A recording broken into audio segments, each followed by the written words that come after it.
باب الحوائج د هر یو احتیاج دروازه ده. موږ کله حوائج نه ویون کنه موږ که سبز دي ځنه اولاد انسان ته ملويږي. توجه مشته ما خبره ده. که ویزام نوی به صرف ویزا ملويږي.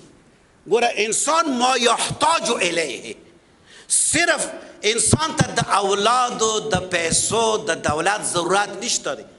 انسان زندگی کی هر شی انسان ته ضرورت دی. تقوی انسان ته ضرورت دی کنه دی، حلم ضرورت دی وغیرہ وغیرہ. څوره ملکتی انسانی صفاتونه دي ملکوتی یا ملکات انسانی څه ورته ویل شي، هر شی انسان ته ضرورت.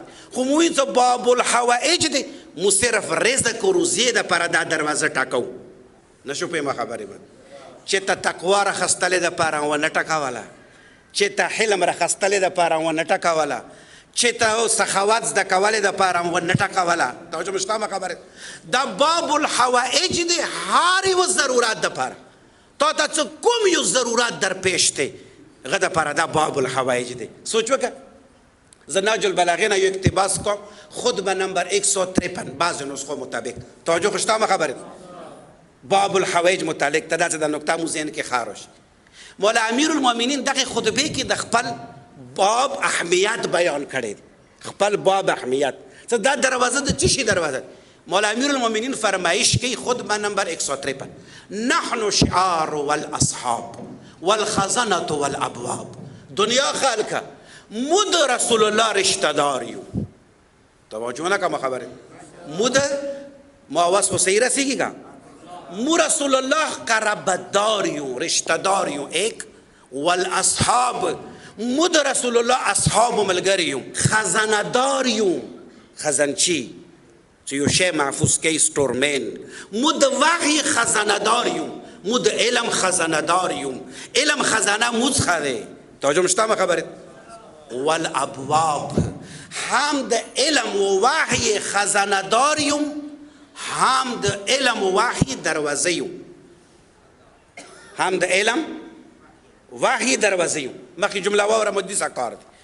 مود رسول الله رشتہ دار یو، مود رسول الله اصحاب یو، مود رسول الله علم وحی خزانه دار یو. وحی و علم باب ابواب دروازه مو یو. سوچ وکړه مخکې سی ولا تؤتى البيوت الا من ابوابها. دنیا خلق یاد ولره. قرآن مجید سوره بقره آیت نمبر 189 ظاهرا دی کې دا بیان شوی دی. امام سی ولا تؤتى البيوت الا من ابوابها. متکله د علم خزانه دار یوم، متکله د رسول الله علم دروازه یوم. لذا در کور ترتلل د په دروازو کیږي. کور ترتلل د په دروازو کیږي. یاد ولره ومن اتاها بغیر بیوتها سمی سارقا. دنیا خلقه کچیر چا رسول الله علم تا رسیدن د پاره بل دروازه استعمال کا. کچیر چا رسول الله علم تا یو بل لیار استعمال کا. یوی بل لیار نه یو بل زنه د رسول الله علم را خستل کوشش کول سمی سارقا. دا غال دی. سوچو که غلی ډیری دی، څه کله غلی ډیری دی غلګانن ډیری دی. نشو په ما خبره شوک ته ګوره جیداد غال دی خصمکه پټی کنه دی دسه. چوک ته سوچ وکړه پیسو غال دی غا پیسې پټی.